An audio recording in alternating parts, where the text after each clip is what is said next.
Hey, Kevin Coy here, Kevin's Micro Homestead, A Self-Reliant Life, and the new Micro Homestead project. So on the last video, just to get kind of up to date here, we were looking at this piece of property as well as several others and doing some feasibility studies on which property would work right for our project and suit our needs, and what was going to cost to get things going and so forth. And so we had to kind of look about what's the developmental cost of this site versus others. And so we did wind up choosing this particular site, which is the one we talked about on the last video. You might be able to, here, I'm going to shut up. You might be able to hear the surf back there behind me. The beach is that way. That's west. You can see just the sun. A little bit. Yeah, not too far that way. So we bought this property, and this is where we're going to do our micro homestead project. And so I wanted to let you know that we have moved out of the RV park that we sat in for a couple of months and onto the property here, and we're boondocking. So what does that mean? What is boondocking? Boondocking is we're off grid. We don't have water, power, or sewer connections for our current living situation, and this is the current micro homestead right here, this fifth wheel camper that we're living in. And I want you to know that if you want to go out and develop up a piece of property like we're doing right now, you don't have to live like a cave person. I say man or woman or whatever, it's a cave person. I want to be PC here. The reason is you can live, even if you're off the grid, you can still have pretty much all the creature comforts that you would have living in a home. You just need to be aware of the finite amount of resources that you have at any one given time. So and so what I'm saying by that is you don't have endless amounts of water to take a hot shower and fill your hot tub and things like that, but you do have hot water and cold water and running water and the ability to take a shower and wash the dishes, because that's all in here. Now, we're not connected up. Normally you would, if you were in an RV park, you would hook a hose up to their water, plug into their power, and run a little pipe over to the sewer so you can run everything back out when you're done. And then we've got propane on here for cooking and heating and so forth, but you could do that electrically as well. So while we're here and we're not connected to anything, we still have the capacity to do everything that we just talked about, only it's in a little bit smaller package. So what we have to do is we have to go bring water in. Now you could pull the RV over to a place and dump the water tanks, the bad water out and whatever, and get fresh water and fill your tank and do all that stuff and then park it back in, but that takes a lot of messing around. So what we want to try to do is extend our ability to stay put longer by bringing those things to us and holding out a little longer in between having to take it out. So what we're doing is we're bringing this, we have a water barrel here, and this is about a little over 50 gallons. And on the bottom there's a little water spigot right over here.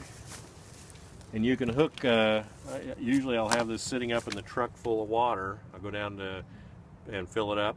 And then I hook a garden hose on there, and I can run it over to the inlet to the freshwater tank on the RV and fill it up. And so that gives me the ability to stay put and bring the water to the site here and fill it up, and it's a kind of gravity pressure right into the tank. And then the other thing we do is we do have batteries on the RV, and so that will run 12-volt things and a little bit of 110 because there's an inverter, but not forever because we have to charge them back up. So the other option is we don't have power here on the property, but we do have a little generator that we got a hold of. And we just got this little Honda 2000 here the other day, and so far it's working really good. It powers up pretty much everything and anything we need to do in there. Maybe not all at once, but we definitely are. You're smiling. What are you smiling about? Oh, I was just thinking it is a little rough when we run the cappuccino machine. Yeah, that's actually a big power draw, the old cappuccino machine. But yeah, gotta have your perks. Yeah, I will only rough it so much. Right, and so 2,000 watt little generator, very quiet. I'm going to start it up here before the end of the video, but I don't want to do it right now because it is loud enough that we'll be having a hard time hearing. So what we do is it's got a little 30 amp plug on the front here, and so this is the cord coming off the RV, and it's built for 50 amps. It's got a big 4-prong power head, and so this is a pigtail adapter right here that takes it down to 30 amps. So because some RV parks aren't 50, they're 30. And then I'm gonna pull this off. So this is what a normal RV 30 amp receptacle, or receptacle looks like, the prongs here. But that doesn't fit this 30 amp plug. It's a little different configuration. So they make another little adapter, and you just pop it on there. If I can get it on here. Slide that on. Now this fits on here. It gives me that 30 amp outlet, and it doesn't give me 30 amps of power because this is only a 2000 watt. It gives me I don't know, about 13 or 14 amps, not very much. But funny enough, it powers the lights, the TV, the microwave, if everything else isn't on, our computers, the coffee maker, all the lights around the house, the stereo, everything. I mean, we're in good shape here. We can watch movies and, you know, whatever. And you just can't run everything at once. Yeah, like you don't have cappuccino machine. You can't. Yeah, if you turn everything on, you're gonna shut off the breakers, and so we have to, you know, be running certain things, and we're still learning a little bit about that. Some things in combination don't work, and we pop a fuse or whatever, and we have to shut something off. So, but we can use everything, just not all at once. So. Funny enough, coffee makers, toasters, little electric heaters, they're the big draws. The computers, the TVs, the stereos, the lights, those hardly pull anything in comparison. So yeah, we just fire this up. It's really quiet, and it runs quite a while on a gallon of gas, and it's really weighs about 45 pounds. It's not too heavy, and so it works out pretty good. We have an extension cord here if we want to run to other things like my power tools when we're working on projects and things like that. So the other thing we have to, you know, kind of consider, and this is an option for you, is your sewer. So you're only gonna, when you keep putting water in, water's got to come out somewhere. We have gray water and we have black water, and so black water being where the toilet is located, the other two are for like the sinks and the bathtub, and so those. And there is the option, remember, that we just found the other day where they'll mobily come and pump for us so we don't have to move. Yeah, we found that there's nice. Somebody will come out and empty our sewer for us if we want to. So again, we're trying not to have to move because you got to push the slides in and set everything down and get everything ready to go down the road.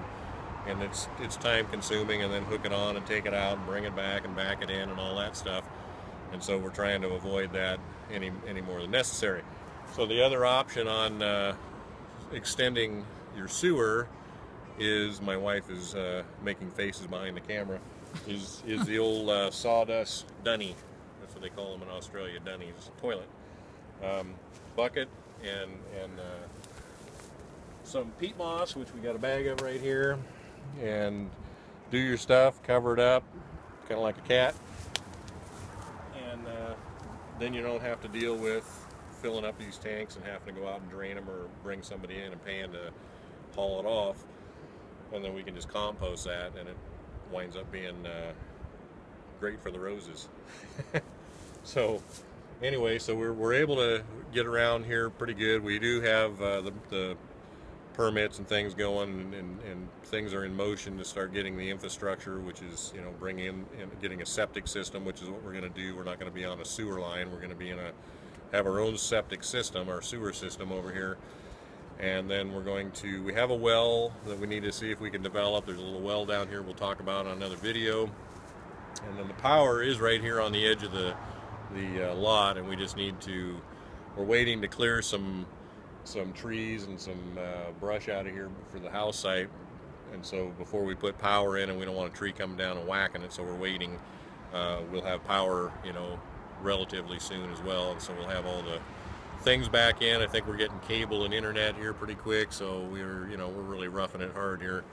We'll have our satellite. Don't back up too far, you'll run over there. And so anyway, didn't mean to ramble, but just want to give you an update. We got a project going for a shed down here that we're going to talk about a little bit on another video. 10 by 12 that we're going to have. It's kind of a multi-purpose thing, and Could be a micro house, probably will be one of these days, but right now we're going to be using it for some other interim applications. So lots of things going on, and just wanted to let you know where we're at on things, and we're going to get some more videos up on some of the other activities around the property here shortly. And with that said, I will see you on the next video.